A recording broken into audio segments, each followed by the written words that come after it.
Fort McMurray has a rich, multicultural tapestry with residents that have originated from all across Canada and the world.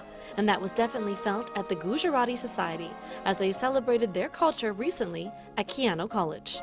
It gives a lot of opportunity to the kids and youth for coming up and performing on the stages, so it will take some of their stage fear off. They will be there are lots of group performances, so they will be more united, and there will be the opportunities for youth to develop. Like some of our MCs, they are very young, and it will give them the opportunity to develop in future, organizing such events, carrying out those kind of events. So let's give a big welcome to Haley. For those that have never been to India, this gives them an opportunity to connect with this rich culture. Some people, they never have been to the India, but at least they can feel like what our Indian culture is, and they can enjoy that culture, and also they can learn about that culture, and what's involved in that culture.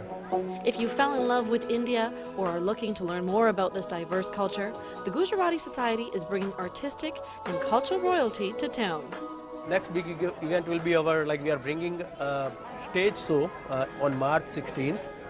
That will be a very popular actor or actress from Gujarati drama, and she will be coming, Sarita Joshi, coming with Tu Chhe La Jawab live play that is first time happening in Fort McMurray. The Gujarati are more than welcome to allow people to take in their events and for more people to join their ever-growing community.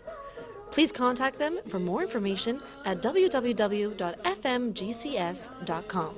In Fort McMurray, I'm Bianca Jade for Shaw TV.